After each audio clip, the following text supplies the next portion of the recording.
Kemarin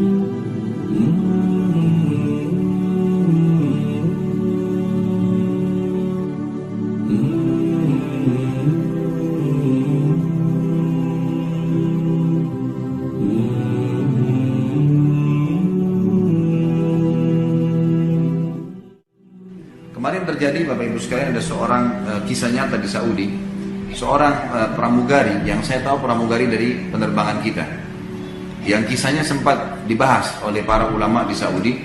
Itu setelah dia tiba di Jeddah sakit keras dan sempat koma selama sebulan. Waktu dia koma selama sebulan, suster-suster yang ada di situ semua memberikan kesaksian kalau orang ini sering berteriak-teriak, tapi dalam kondisi koma, nggak sadar. Sering teriak-teriak. Sebulan tepatnya dari kejadian tersebut, maka pramugari ini terbangun. Waktu dia terbangun, maka dia menceritakan ternyata selama sebulan itu dia mimpi masuk ke neraka. Ya. Dan dia mimpi rambutnya digantung, badannya disiksa, dan dia rasakan itu siksaannya. Dia betul-betul merasakan sakitnya, siksaannya, jeritannya, dia semua rasakan, dan dia lihat neraka, orang-orang disiksa selama sebulan tuh.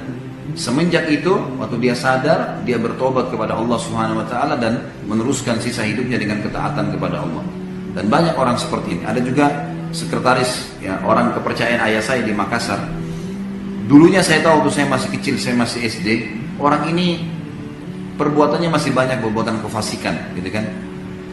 Maka saya tahu sendiri perbuatan-perbuatan yang kadang-kadang dilakukan, tapi semoga Allah tutupin lah, semoga Allah maafkan.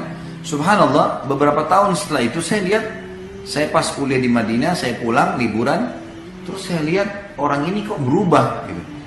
Azan ke masjid, gitu kan. Karena kebetulan waktu itu ada pabrik seng yang dimiliki oleh ayah saya, orang ini kerja di situ, gitu.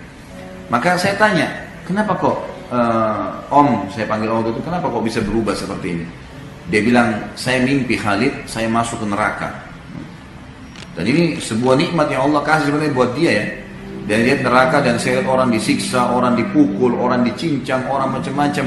Dan tangan saya ini dibelenggu dengan rantai, dipegang oleh satu orang yang saya tidak bisa lihat wajahnya. Kemudian saya diperlihatkan lah, seakan-akan saya sedang digiring ke satu tempat siksaan yang akan saya disiksa.